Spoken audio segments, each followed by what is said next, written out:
Welcome back to Project Audion, where a coast-to-coast cast of voice talent recreates a classic radio show via Zoom. Stay tuned. Hello, I'm Larry Groby with the Generic Radio Workshop. 1984, you know it, right? Of course you do. One of the 100 most influential novels of the 20th century. You might have read it in school. Big Brother and all that. Well, set that aside for a moment. Set aside all that baggage and let's approach it fresh. Let's time travel back to 1949 when this new story about the future has just been published. It predicts the world of a few decades from now will be kind of grim and falling apart. Interesting. It becomes a bestseller, and so just a few months later, NBC adapts 1984 for radio in an episode of the NBC University Theater series. Mildly educational and definitely dramatic. Shh! Why? Is Big Brother listening to us? No, this is our library. Thanks. All right then. Well, let's watch and listen as Project Audion recreates that 1949 adaptation of the then new, exciting, if depressing, novel 1984. Let's see. It was a bright day in April when the clocks were striking 13.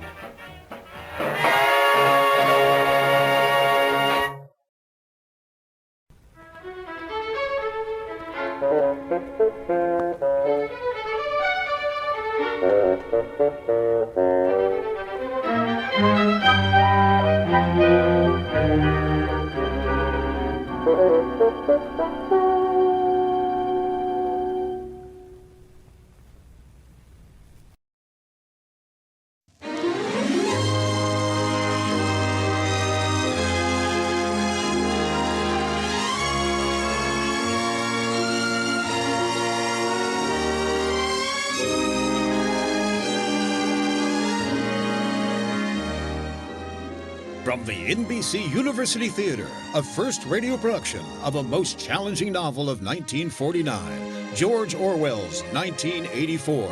Our star, Mr. David Niven.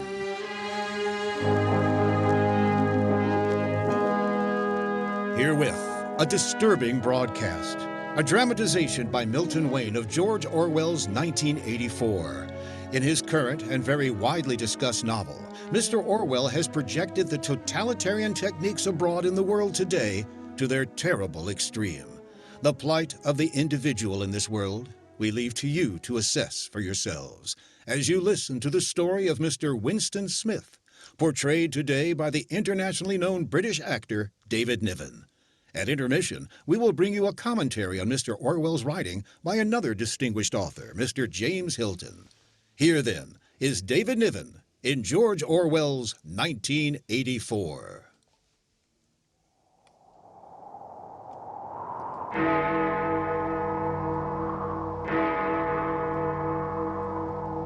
The clocks of London are striking 13.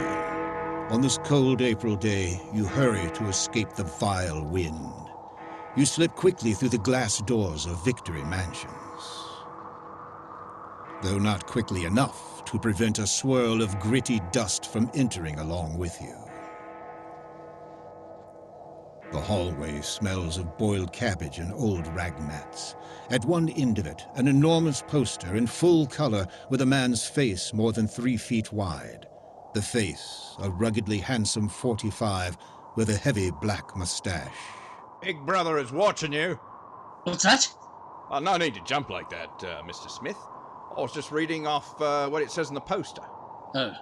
Of course. It's 7 flights up to your flat, and it's slow going for you, Winston Smith. Frail and underweight and 39 and tormented by a varicose ulcer above your right ankle. You have to rest several times on the way. On each landing, the poster with the enormous face looks down on you, and the eyes follow you. Big Brother is watching you.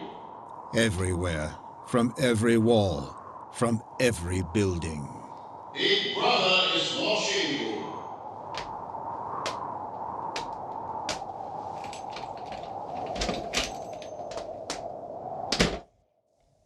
You're in your flat, but you are not alone. You are never alone. Attention, comrades! Attention! Here is the supplementary production bulletin issued by the Ministry of Plenty, giving further glorious news of the success of the 7th 3-year plan, in clear demonstration of the rising standard of our new happy life. The voice comes from an oblong metal plaque, like a dulled mirror, which forms part of the surface of the right-hand wall. You turn a switch, and the voice sinks somewhat. But there is no way of shutting it off completely. The telescreen receives and transmits simultaneously. So long as you remain in its field of vision, you can be seen as well as heard. And there is no way of knowing when the thought police might plug in on your wire. There is no way of knowing. You move over to the window. War is peace. Freedom is slavery. Ignorance is strength.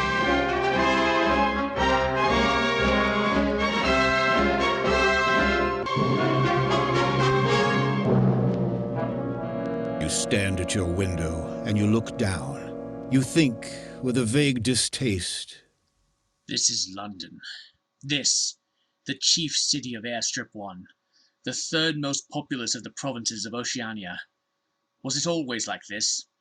Always these rotting houses, their windows patched with cardboard, their roofs with corrugated iron, their crazy garden walls sagging in all directions. Was it always? When I was a child. But I can't remember. I can't remember. I never can. You turn quickly from the window, and you go to the table in the small alcove where you are cut off from being seen by the telescreen. Quickly, you take the secretly bought notebook, the archaic pinpoint and holder, out of the drawer. What you are about to do can mean death. It's not illegal to keep a diary. Nothing is illegal since there are no more laws. But if the thought police find out, it's death. Or at least 25 years in a forced labor camp. You ink the pen, and you falter for just a second. A tremor goes through you. I must start. I must mark the paper. April 8th, 1984. But how do I know? How can I be certain that it is 1984? No, it must be. I'm fairly sure that I'm 39. I believe I was born in 1944 or 45. But it's never possible nowadays to pin down any date within a year or two. But what difference does it make? How can I speak to the future? If it's like the present, no one will listen. If it's different, how will they understand the things happening now? I mustn't think about it. I must begin now. April 8th. Last night to the flicks. All war films. One of a ship full of refugees being bombed somewhere in the Mediterranean. Audience much amused by a shot of a helicopter firing at a man swimming away. He was full of holes. The sea around him turned pink. Audience shouting with laughter when he sank. And then you saw a lifeboat full of children with a helicopter over it. You write on, wildly ridding your mind of painful memory. But as you write, another memory becomes clear in your mind. It happened during the 2-minute hate period at the ministry, that very morning. After the chant of loyalty to Big Brother, Winston Smith noticed O'Brien, the big man wearing glasses and the black overalls of the powerful inner party.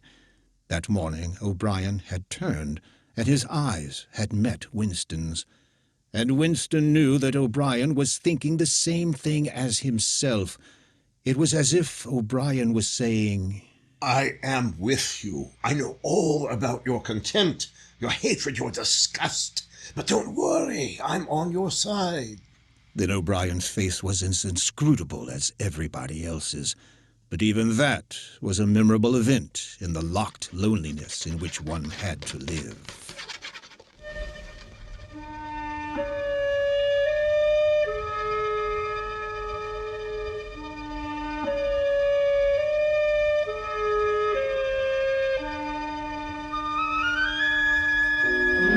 Down with Big Brother! Down with Big Brother! Down with Big Brother! I'll fill the page with it or the whole book. Makes no difference now. The thought police will get me just the same. Even if I never put the pen to paper, I have committed thought crime. And for that, they're bound to get you. Sooner or later. But they'll get you. Always. During the night, you simply disappear. Your name removed from other registers. Every record of you wiped out. You're abolished, annihilated, vaporized. They'll shoot me in the back. I don't care. Down with Big Brother. They always shoot you in the back of the neck. I don't care. Down with Big Brother. Already? You sit still. Maybe they'll go away. The worst thing you could do would be to delay. You get up, and you move heavily toward the door. Oh, comrade, do you think you could come across and have a look at our kitchen sink? It's got blocked up and... I'll see what I can do, Mrs. Parsons. I'm sorry to bother you. Of course, it's only because Tom isn't home. Amid the clutter of the flat, you notice the banners of the Youth League and the Spies on the wall, and a full-size poster of Big Brother. Don't mind the look of the place. It's the children. They haven't been out today. Have you got a spanner? A spanner? I don't know. Perhaps the children... Up with your hands! A tough-looking boy springs at you with a pointed toy automatic pistol. He is dressed in the uniform of the Spies. Higher! Get them higher! This high enough? You're a traitor! You're a thought criminal! Freddie, please let Mr. Smith fix the sink. He's a traitor! A thought criminal! He and his sister are disappointed because they couldn't go to the park to see the hanging of the Eurasian war prisoners. Why can't we go? All the other children are going. Take you next time. Oh, that won't be for another month. There, Mrs. Parsons. I think that does it. Thank you, comrade. Say thank you, Freddie. I will not! He's a traitor! He's a follower of Goldstein!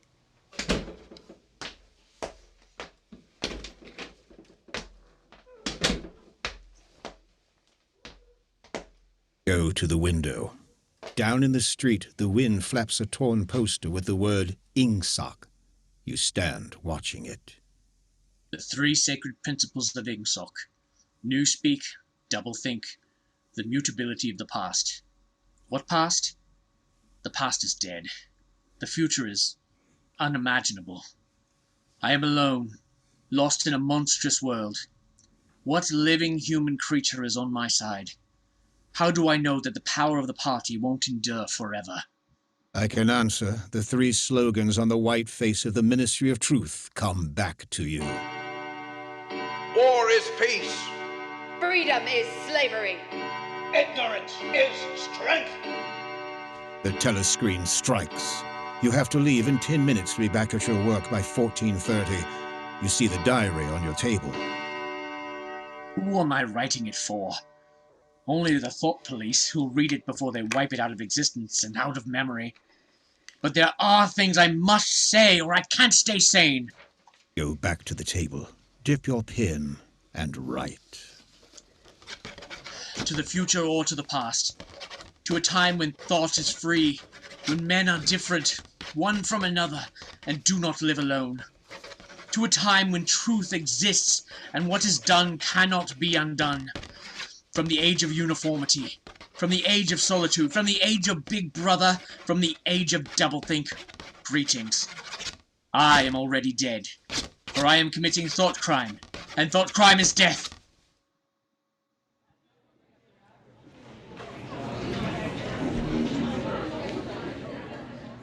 You're just the man I was looking for. Oh, what can I do for you, SYME? Tell me, have you got any razor blades? Not one. I've been using the same blade for 6 weeks. Keep the line moving. Next, please. Did you go and see the prisoners hanged yesterday? I was working. I'll see it on the flicks, I suppose. Oh, a very inadequate substitute. It was a good hanging, Smith. I think it spoils it when they tie their feet together. Next, please. Oh, look, there's a table over there, under the telescreen. Let's pick up a gin on the way.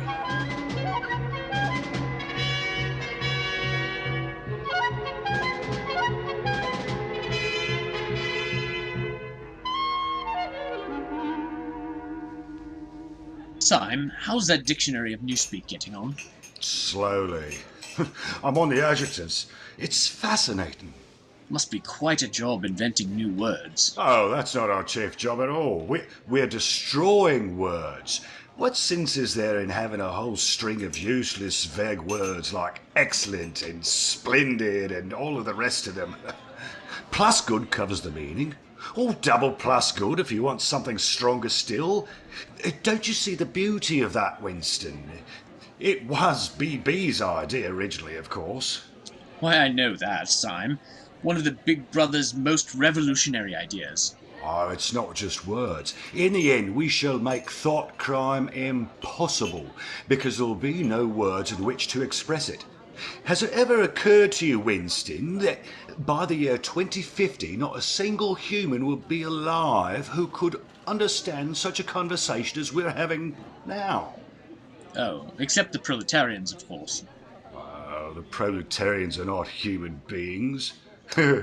Proles and animals are free.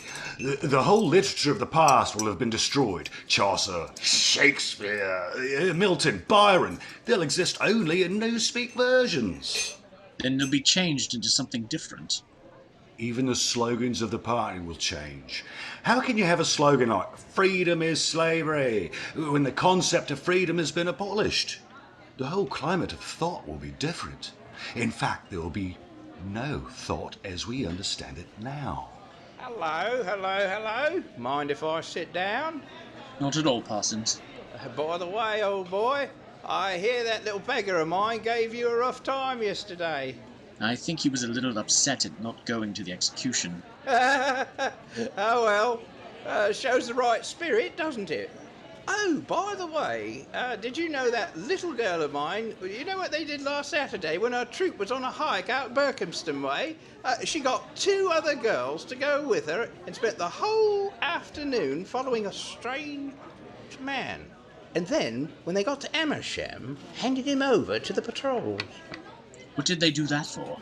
Well, my kid made sure he was some sort of enemy agent. Might have been dropped by parachute. Pretty smart for a nipper of 7, eh? Eh? What happened to the man? Oh, well, that I couldn't say, of course, but wouldn't be surprised if he's now an unperson. Oh, good. Of course. We can't afford to take chances. Oh, what I mean to say is, there's a war on. Oh, I suppose you don't have any razor blades I could have, eh? Not one. Yes. Yeah. Well, just thought I'd ask you, old boy. I'm sorry. Well, it's back to work, old boy. Sit in your flat listening to the telescreen voice. The diary is open before you, but you're not writing. Once again you feel that protest in your stomach, in your skin, a feeling that you've been cheated out of something you had a right to. You try, but you can't remember anything different. You turn to writing in your diary. How can I know what used to be? There is the party slogan, who controls the past controls the future. Who controls the present controls the past. The party can thrust its hand into the past and say of this or that event, it never happened. And this is more terrifying than mere torture and death. The party says reject the evidence of your eyes and ears. It is the final, most essential command. Maybe I'm a lunatic. Perhaps a lunatic is simply a minority of one. But the obvious, the silly, the true has got to be defended. The solid world exists. Stones are hard. Water is wet. Objects unsupported fall towards the Earth's center. Freedom is the freedom to say 2 + 2 make 4. If that is granted, all else follows. The dangerous thing you're doing now. You've walked for several miles through the proletarian section where the thought police would have many questions to ask if they found you. Now you find yourself inside the junk store where you had bought the diary. I recognized you on the pavement. You're the gentleman who bought the keepsake album. I was passing. I just looked in. I don't want anything in particular, Mr. Charrington. Ah, it's just as well, because I don't suppose I could have satisfied you. Between you and me, the antique trade's just about finished. Now, there's another room upstairs that you might care to see. Oh, you lived here at one time? Until my wife died. Now, don't you think this is a quiet, cozy room? There's no telescreen. Oh, I never had one of those things. Now, if you happen to be interested in old prints, here, sir. The frame's fixed to the wall, but I could unscrew it for you, I dare say. I know that building, Mr. Charrington. It's a ruin now. It's in the middle of the street outside the Palace of Justice. That's right, sir. It was a church at one time. St. Clement Danes, its name was. Oranges and lemons, say the bells of St. Clement's. What's that? Oh, that was a rhyme we had when I was a little boy, a full 60 years ago. How does it go on? I don't remember, but I do know how it ended up. Here comes a candle to light you to bed. Here comes a chopper to chop off your head. It was a kind of dance, and when they came to, here comes a chopper to chop off your head, they brought their arms down and caught you. It was just the names of churches. All the London churches were in it. All the principal ones, that is. I never knew it had been a church. Oh, there's lots of them left, really, though they've never been put to other uses. Now, how did the rhyme go? Ah, I've got it. You owe me 3 farthings, say the bells of St. Martin's. There now. That's as far as I can get. A farthing. That was a small copper coin, looked something like a cent. Where was St. Martin's? Oh, that's still standing in Victory Square. It's the building where they have the models of the rocket bombs and the floating fortresses and the pictures of enemy atrocities. St. Martin's in the Fields, it used to be called. You leave, Mr. Charrington. You should never have come back here without knowing if the old man could be trusted. You start down the street. You'll come back to buy the engraving of St. Clement Danes and carry it home hidden under the jacket of your overalls, and you'll even drag the rest of the poem out of Mr. Charrington's memory. Oranges and lemons, say the bells of St. Clement's. You owe me 3 farthings, say that... Suddenly your heart turns to ice. A figure in blue overalls is coming toward you, a dark-haired girl in her 20s. The narrow scarlet sash of the Junior Anti-Sex League is wound around her waist. You know her, but you've never spoken to her. She looks straight into your face, then walks on quickly, as though she hadn't seen you. For a few seconds, you're too paralyzed to move. Then you turn and walk heavily away. It's at night they come for you. Always at night. The proper thing is to kill yourself before they get to you. And they'll get you. Once you succumb to thought crime, you're dead. From Hollywood, the NBC University Theater is bringing you David Niven in a radio version of George Orwell's 1984. And now, our intermission commentator, the distinguished author, Mr. James Hilton. George Orwell is a distinguished English writer who is desperately concerned, as many others of us are today, with the shape of things to come.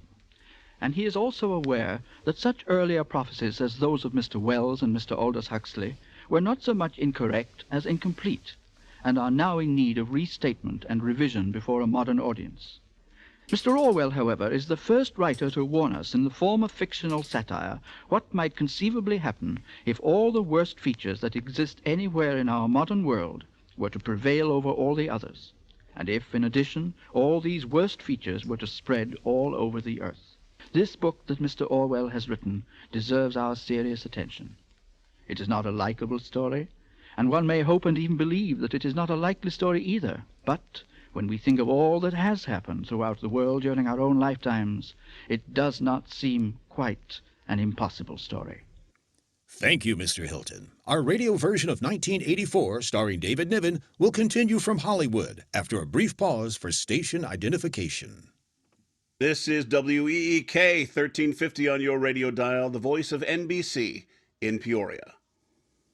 It's now the middle of morning, and you've left the work cubicle to go to the lavatory. A solitary figure comes toward you from the other end of the long, brightly lit corridor. It's the girl with the dark hair. 4 days ago, you ran into her outside the junk shop. She's about 10 feet from you. Are you hurt? It's nothing. My arm. I'll be all right in a second. Haven't broken anything? No. I'm all right. It just hurt for a moment, that's all. Here, let me help you up. Thanks. I'll be all right. I only gave my wrist a bit of a bang. Thanks, comrade. He walks off briskly. While you were helping her up, she slipped something into your hand, a scrap of paper folded into a square. You will open it when you are away from the telescreens in the corridor and in the lavatory. Whatever's on the paper, it must have some kind of political meaning. She's an agent of the thought police. They have reasons for the message. Maybe a threat, a summons, an order to commit suicide, a trap. Maybe not that at all. Maybe a note from an underground organization. Perhaps the Brotherhood exists after all. No, absurd. The message means only one thing: death. 10 minutes later, in your cubicle, you open it. In a large, unformed handwriting, I love you. it's hard to conceal your agitation from the telescreen. I've got to get in touch with her, arrange a meeting somewhere. But I don't know her name or where she lives. I can't follow her home. That would mean loitering outside the ministry, bound to be noticed. There's one place, the canteen, at a table by herself, not too near the telescreen, with the chatter of conversation all around. For only 30 seconds, for only a few words.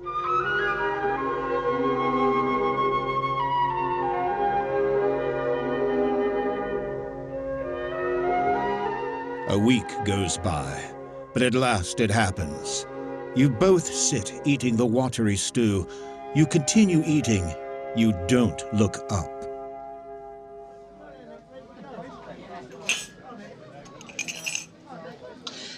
At what time do you leave work? 18:30. Where can we meet? Victory Square near the monument. Full of telescreens. Doesn't matter if there's a crowd. Any signal? No. Don't come up to me until you see me among a lot of people. And don't look at me. Just keep somewhere near me. What time? 19 hours. All right.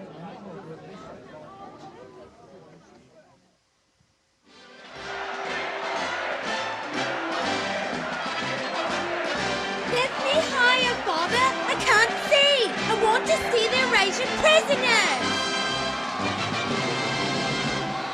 Can you hear me? Yes. Can you get Saturday afternoon off? Yes. Carefully. Go to Paddington Station, take the train 14 to Penn Church, turn left outside the station, and you'll come to a gate with a top bar missing. Go across that field to a track between bushes. Stay on that until you've come to a dead tree with moss on it. Can you remember that? Yes. You turn left, then right, then left again, and the gate's got no top bar.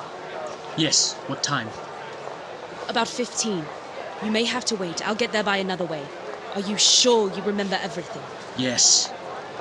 And get away from me as quick as you can.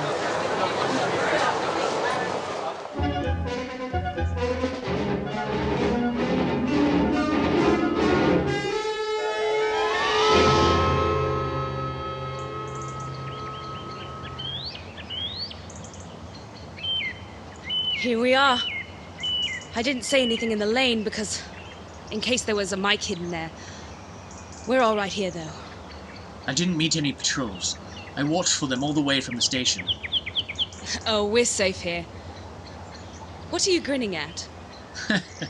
Would you believe that till this moment, I didn't know the color of your eyes? Now that you've seen what I'm really like, can you still bear to look at me? Yes. Easily. I'm 39 years old. I've got a wife I can't get rid of. I've got varicose veins and I've got 5 false teeth. I couldn't care less. Darling! Oh, darling, precious. Oh, my dearest, dearest love. Oh, we've got the whole afternoon. Isn't this a splendid hideout? What's your name? Julia. I know yours. It's Winston. Winston Smith. How did you find that out? I expect I'm better at finding things out than you are, dear. Tell me, what did you think of me before that day I gave you the note? I hated the sight of you. I wanted to hurt you, murder you. If you really want to know, I imagined that you had something to do with the thought police. Oh, no, not the thought police. Well, perhaps not exactly that, but from your general appearance. Merely because you're young and fresh and healthy, and I thought that probably... You thought that I was a good party member. And you also thought that if I had a quarter of a chance, I'd denounce you as a thought criminal and get you killed off. Yes, something of that kind. Well, a great many young girls are like that, you know. It's this bloody sash that does it. Wait, I'll rip the thing off. There. Have a piece of chocolate. Where did you get this? Black market. You're very young. 10 years younger than I am. What could attract you in a man like me? As soon as I saw you, I knew you were against them. Against the party. Against the bloody rotten swine in the inner party. Julia, listen. I'm against the purity the party preaches, and the goodness. I don't want any virtue to exist anywhere. I want everyone to be corrupt to the bones. Well then, I ought to suit you, dear. I'm corrupt to the very bones. Never go back to the clearing in the wood. You and Julia can meet only in the streets, in a different place every evening, and never for more than half an hour at a time. You don't even discuss the possibility of getting married. No committee would sanction it, even if Catherine could somehow be gotten rid of. It's hopeless, even as a daydream. What was she like, your wife? She was... you know the Newspeak word good thinkful? Meaning naturally orthodox and capable of thinking of bad thoughts. I know the person right enough. Everything is always our duty to the inner party. How do you know that? I've been in school too, dear. Why didn't you shove her off a cliff? I would have. Perhaps if I'd been the same person I am now. Are you sorry you didn't? Yes, on the whole. I'm sorry I didn't. But it doesn't really matter. In this game we're playing, we can't win. We are the dead. We're not dead yet. Not physically.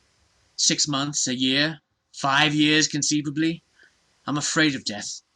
You're young, so you're more afraid of it. We put it off as long as we can, but it makes very little difference. Oh, rubbish. Don't you enjoy being alive? Look, darling, I'm real. I'm solid, alive. Don't you like that?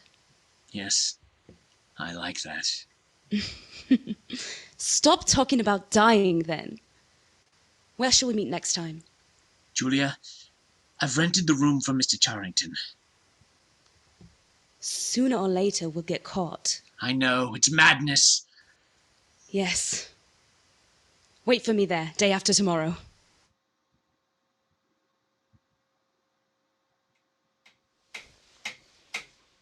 Wait, just let me show you what I've got.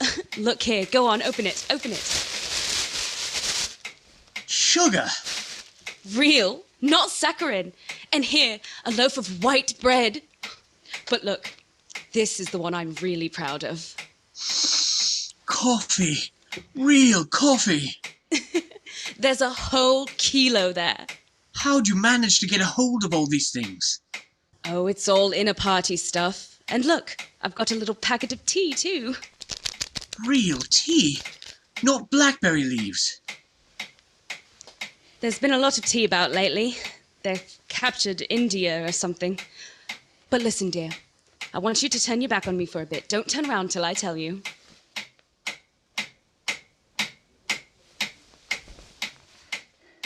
You can turn around now. Well? Beautiful. I've never seen a woman of the party with cosmetics on her face. And scent, too. Yes, dear, and scent, too. And do you know what I'm going to do next? I'm going to get a hold of a real woman's frock and silk stockings and high heels. Oh, darling, in this room, I'm going to be a woman. Not a party comrade, a woman.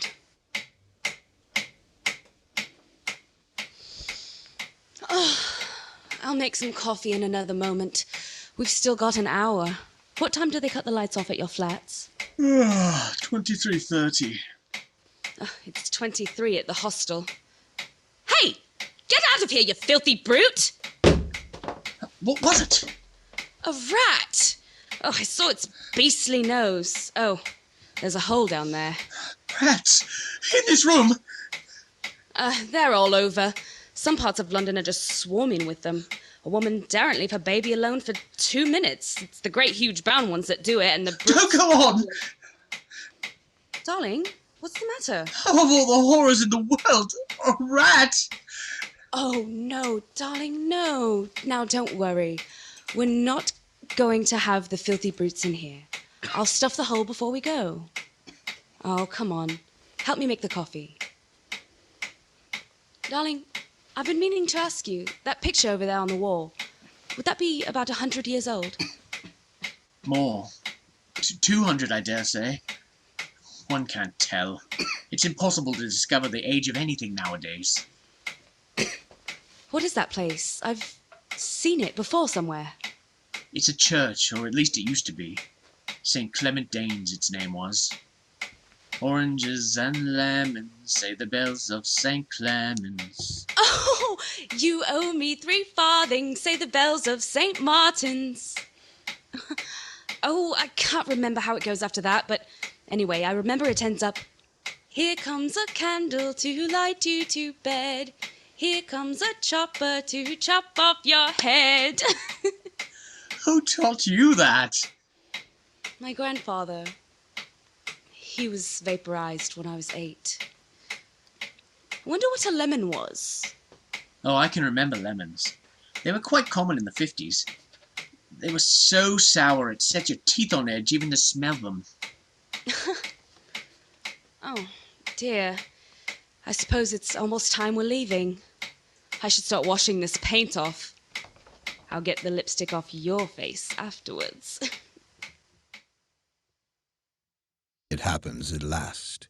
The expected message comes. You're walking down the long corridor of the ministry. When you turn around, it's O'Brien.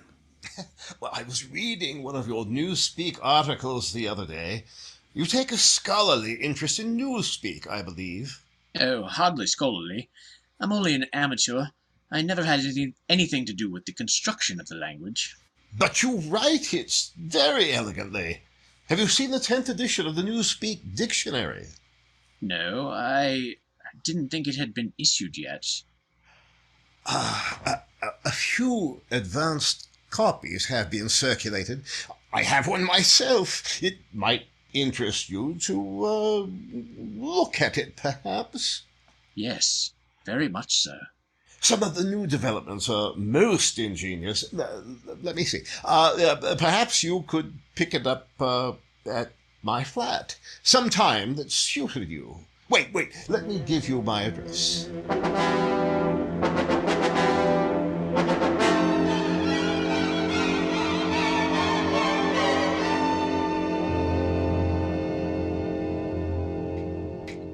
Julia, darling, it was like a message. As if O'Brien was saying, if you ever want to see me, this is where I can be found.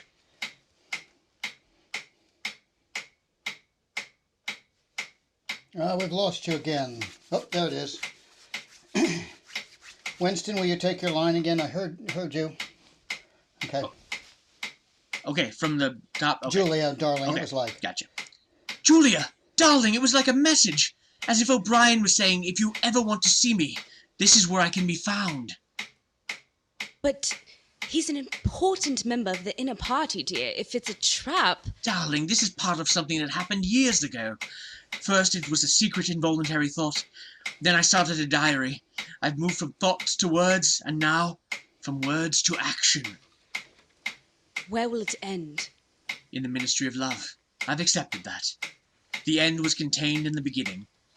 Has it ever occurred to you that the best thing for us to do would be simply to walk out of here before it's too late and never see each other again?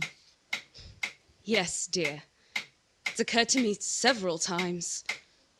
But I'm not going to do it all the same. We've been lucky, but it can't last much longer. What you do, I'm going to do. We may be together for another 6 months, a year. There's no knowing. At the end, we're certain to be apart. Do you realize how utterly alone we shall be? When once they get a hold of us, there's nothing either of us can do for the other. If I confess, they'll shoot you. If I don't, they'll shoot you just the same. Neither of us will even know whether the other is alive or dead. The one thing that matters, though, is we shouldn't betray one another. Although even that can't make the slightest difference. Everybody always confesses. You can't help it. They torture you. I don't mean confessing. Confession is not betrayal. What you say or do doesn't matter. Only feelings matter. If they could make me stop loving you, that would be the real betrayal. They can't do that. They can make you say anything. But they can't make you believe it. They can't get inside of you. No, that's quite true. They can't get inside you. If you can feel that staying human is worthwhile, even when it can't have any result whatsoever, then you've beaten them. Darling, whenever it is you go to O'Brien, I'm going with you.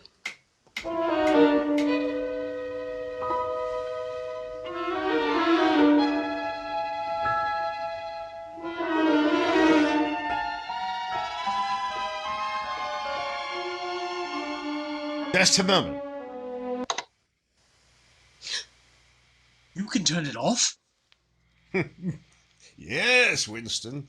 We have that privilege. Well, shall I say it, or will you? I'll say it. That thing really turned off?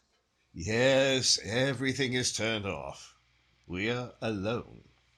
All right. We have come here because we believe that there is some kind of secret conspiracy, some kind of secret organization working against the party, and that you are involved in it. We want to join it and work for it. We are enemies of the party. We disbelieve in the principles of Ingsoc. We are thought criminals. We are also adulterers. I tell you this because we want to put ourselves at your mercy. Yes. Well, first, let us all take a drink. I think it's fitting that we should begin by drinking a health to our leader, to Emmanuel Goldstein. Then there is such a person as Goldstein? Yes, and he's alive. Where? I don't know. And the conspiracy, the organization, it is real. It's not simply an invention of the thought police. No, it's real. The Brotherhood, we call it. You'll never know much more about it than that it exists and that you belong to it. I'll come back to that presently. Now, to the matter. What are you prepared to do? Anything we're capable of. You are prepared to give your lives? Yes. To commit murder?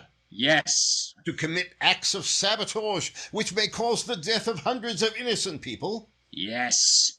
To cheat, to forge, to blackmail, to corrupt the minds of children, to distribute habit-forming drugs, to do anything which is likely to weaken the power of the party. Yes.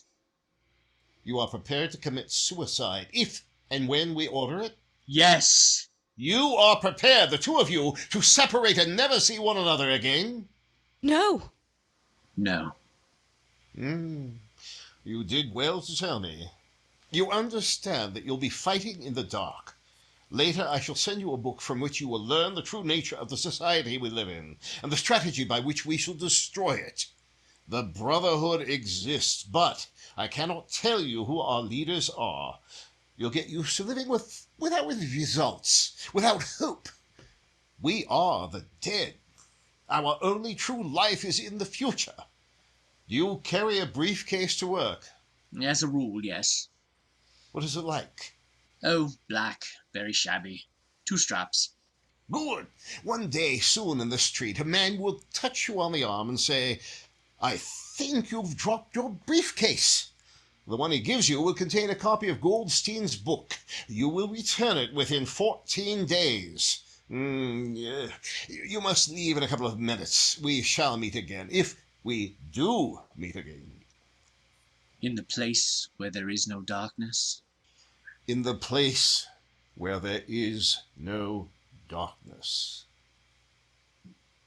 In the meantime, is there anything you wish to say before you leave? Any question? Yes. Did you ever hear the old rhyme that begins, "Oranges and lemons, say the bells of St. Clemens"? Yes, Winston.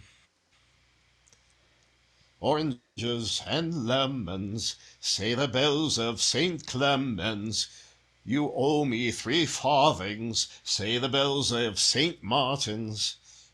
When will you pay me, say the bells of Old Bailey. When I get rich, say the bells of Shoreditch. You knew the last line. Yes, I knew the last line. And I'm afraid it's time for you to go.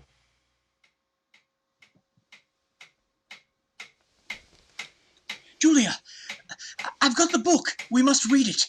You too. All members of the Brotherhood have to read it. You read it. Aloud. That's the best way. Then you can explain it to me as you go. The new movements which appeared in the middle years of the century, Ingsoc in Oceania, Neo-Bolshevism in Eurasia, death worship in East Asia, had the conscious aim of perpetuating unfreedom and inequality. The new movements grew out of the old ones. Sentiment of family loyalty. Even the names of the 4 ministries exhibit an impudence in their deliberate reversal of the facts. The Ministry of Peace concerns itself with war, the Ministry of Truth with lies, the Ministry of Love with torture, the Ministry of Plenty with starvation. These contradictions are not accidental. They are deliberate exercises in doublethink, for it is only by reconciling contradictions that power...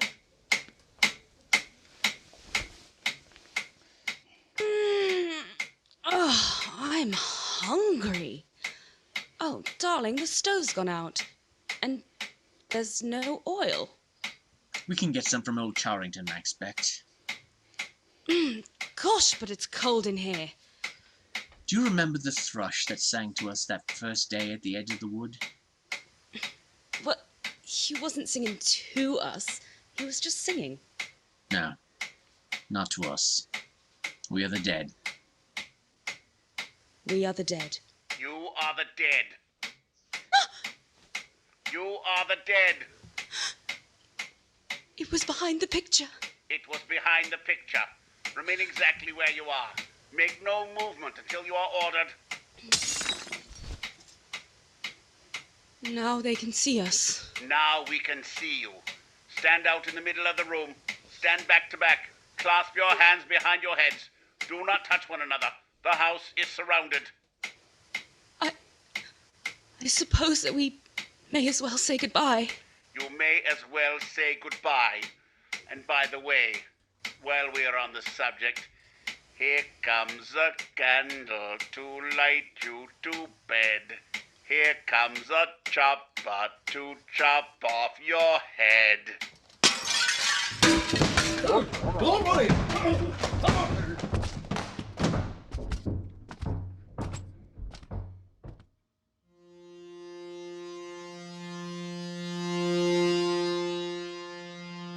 Don't know where you are. The windowless cell with white porcelain walls might be in the Ministry of Love. Concealed lamps flood it with a cold light. There's a low, steady humming sound. It is the place where there is no darkness. Smith, 6079. Smith, W. Hands out of the pockets in the cells. There's a telescreen on each wall. You started to reach into your overalls for stray breadcrumbs you haven't eaten since you were arrested.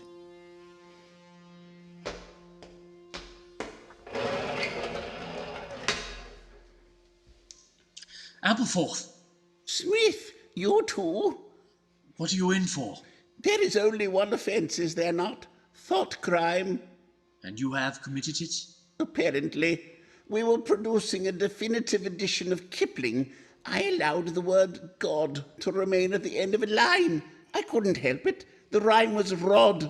There are only 12 rhymes to rod in the language. There was no other rhyme. Do you know what time it is? No, I don't. There's no difference between night and day in this place. No talking in the cells.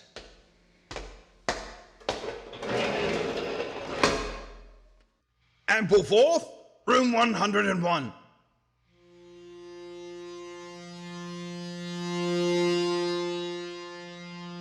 Time passes. Your hunger grows. Prisoners, men and women, are brought into your cell and then taken out to room 101. They go in terror. They go screaming to room 101. Then the cell door opens once again. O'Brien and a guard come in. You start to your feet. You forget the telescreen. They got you too! They got me a long time ago. You knew this, Winston. You've always known it. Guard!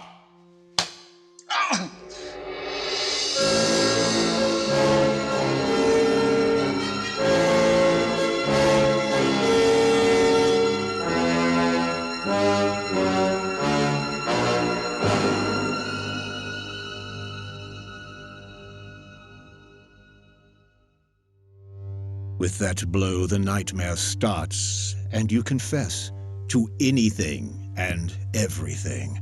The confessions are a formality. The torture is real, and it goes on, and on, and on, and on. Now you're lying strapped to a table. You can't move. There's a strong light falling on your face. O'Brien is standing at your side. On the other side, a man in a white coat holding a hypodermic syringe. I told you that if we met again, it would be here. Yes. There's only a sample of what I can do by turning this dial. Remember that. If you lie to me, you will cry out with pain instantly. Do you understand that? Yes. I'm taking trouble with you, Winston, because you are worth trouble. You suffer from a defective memory. Fortunately, it is curable. There's a party slogan dealing with the control of the past. Repeat it, if you please. Who controls the past controls the future. Who controls the present controls the past. Good. Is it your opinion, Winston, that the past has any real existence? No.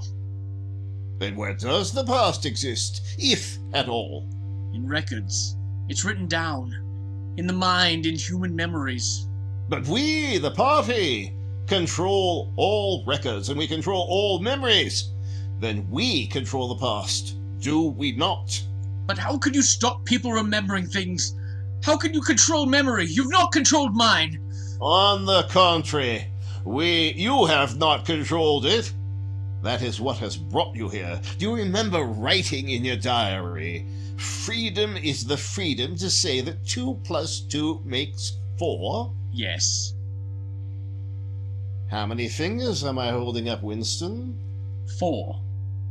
And if the party says that it's not 4, but 5, then how many? 4.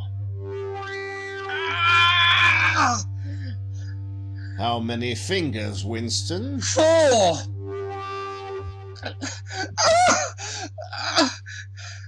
How many fingers, Winston? 4! 4! What else can I say? 4!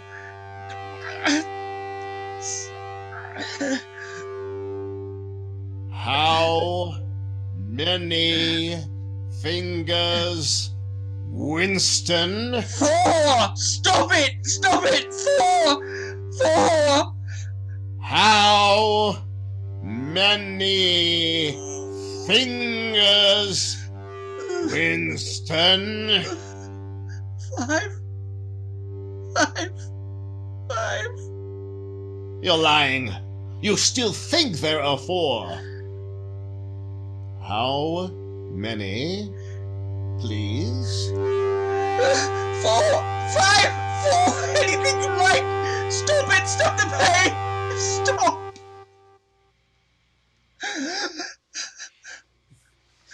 You're a slow learner, Winston. How can I help it? How can I help seeing what's in front of my eyes? 2 and 2 are 4. Sometimes, Winston.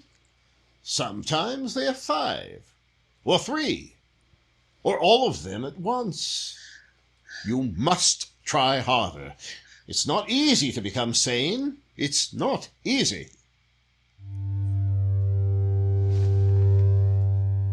It goes on endlessly. The questions, the drugs, the questions, the torture machines, endlessly. You know where you are, Winston? I don't know. I can guess. In the Ministry of Love. You know how long you've been here? I don't know. I think it's months. And why do you imagine we bring people to this place? To make them confess? No, that's not the reason. Try again. To punish them? No! To cure you. To make you sane. The party is not interested in the overt act. The thought is all we care about. We do not merely destroy our enemies, we change them. What happens to you here is forever. Even if we choose to let you live out the natural term of your life, you can never escape from us. Houghton! Set the machine for 2,000. Yes, comrade.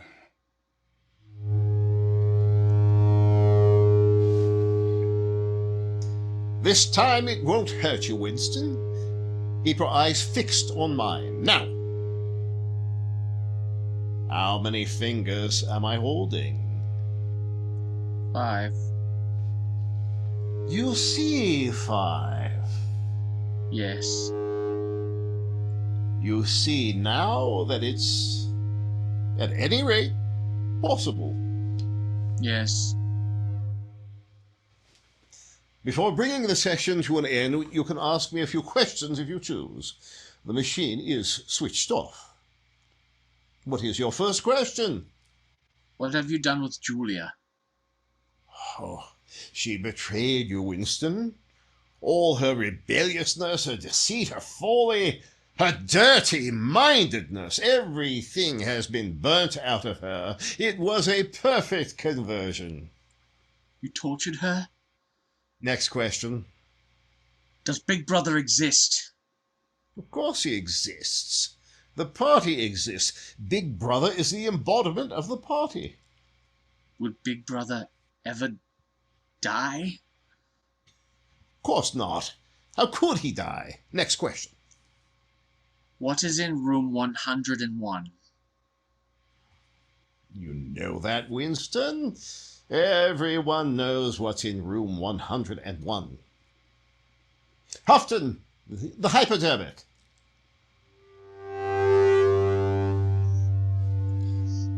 We have beaten you, Winston. We have broken you. Can you think of any single degradation that has not happened to you? I have not betrayed Julia. Oh, no. That is perfectly true. You have not betrayed Julia. Tell me, how soon will they shoot me? It might be a long time. You're a difficult case. But don't give up hope. Everyone is cured sooner or later. In the end, we shall shoot you.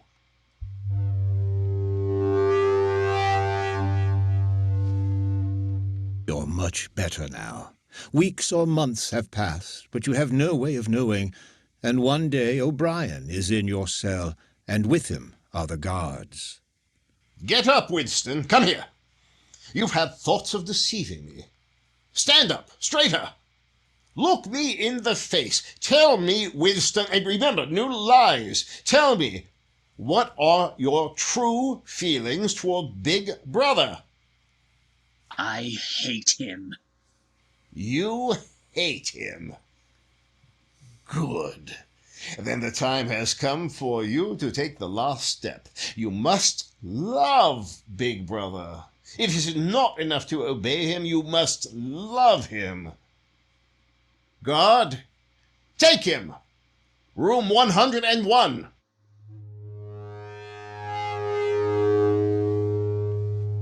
You're strapped upright in a chair, so tightly that you can move nothing, not even your head.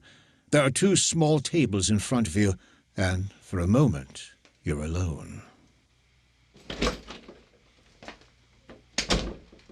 Then O'Brien comes in. Winston, you asked me once what was in room 101. Everyone knows the answer. The thing that is in room 101 is the worst thing in the world. The worst thing in the world varies from individual to individual. It may be death by fire, by drowning, by impalement, or 50 other deaths. In your case, it happens to be rats. Here, I've placed the cage on the table so you can see them. You can't do that. You couldn't. It's impossible. O'Brien, you know this isn't necessary. What do you want me to do? For everyone there is something unendurable. Courage and cowardice are not involved. For you, the unendurable is rats. They're a form of pressure you cannot withstand. You will do what is required of you. But what is it? What is it? How can I do it if I don't know what it is? No, don't bring them any closer! You understand the construction of this cage. This mask will fit over your head, leaving no other exit. When I press this lever, these starving brutes will leap at your face. Sometimes they attack the eyes. Oh, no!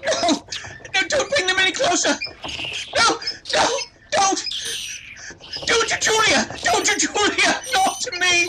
I don't care what you do to her! Tear her face off! Strip her to the bones! Not me! Julia! Not me!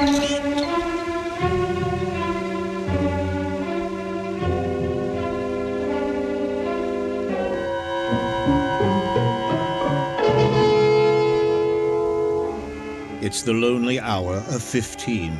Cafe is almost empty. You sit at your usual place, drinking Victory Gin and studying the chess problems in the Times. Nobody pays any attention to you. You've even seen Julia again. There was no danger in it. On a cold, biting March day, you would come across her in the park. Betrayed you. I betrayed you. Sometimes they threaten you with something you can't even think about. They don't care. Then you don't care. You want it to happen to the other person, and that's what you keep shouting. All you care about is yourself. All you care about is yourself. You don't feel the same toward the person any longer. No, you don't feel the same. What happens to you there is forever. Something is burned out. We must meet again. Yes. We must meet again.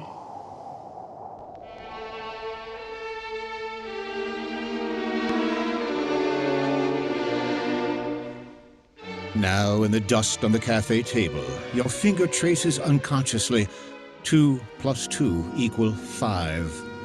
And on the wall, Big Brother gazes down at you from a poster. You gaze up at the enormous face. 40 years it has taken you to learn what kind of smile is hidden beneath the dark mustache. Oh, cruel, needless misunderstanding. Oh, stubborn, self-willed exile from the loving breast. 2 gin-soaked tears trickle down the sides of your nose. It's all right.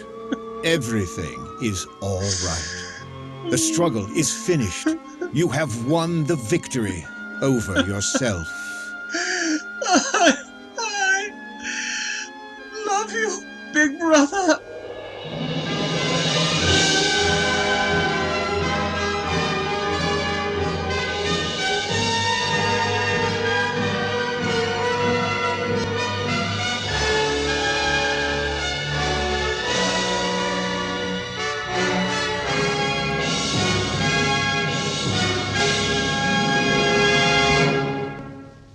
You have been listening to 1984, an NBC University Theater production of the novel by George Orwell, starring David Niven.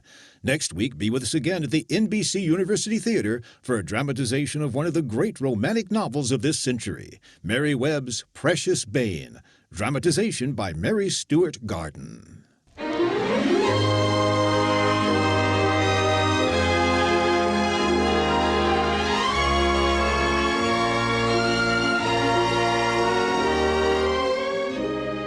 "1984" was prepared for radio by Milton Wayne, starred as Winston Smith, David Niven, who can soon be seen as the star of the Powell Pressburger production, The Elusive Pimpernel. Our cast included Donald Morrison, Ramsey Hill, narrator, Raymond Lawrence, Ben Wright, George Pembroke, Tom Dillon, Queenie Leonard, John Ramsey Hill, Dan O'Herlihy, Alec Harford, Constance Cavendish, Eric Snowden. Your announcer, Don Stanley. Our intermission commentator was James Hilton. The original music score was composed and conducted by Dr. Albert Harris. The director of the NBC University Theater is Andrew C. Love.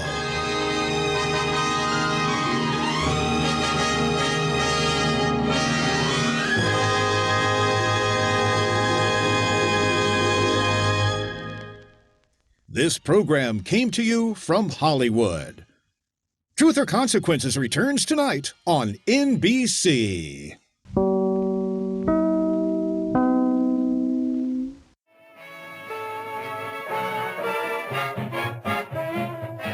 That's another episode of Project Audion, and we hope you enjoyed it.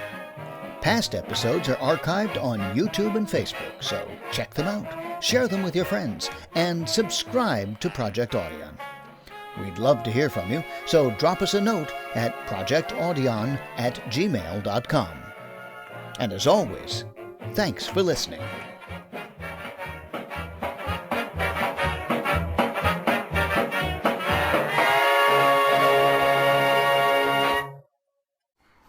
Has it ever occurred to you, Winston, that by the year 2050, not a single human will be alive who could understand such a conversation, such a word as I can't spell, such a... Barely understand it now.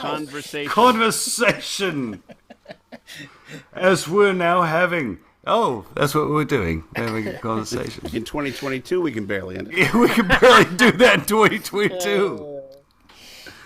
Except the proletarians, of course.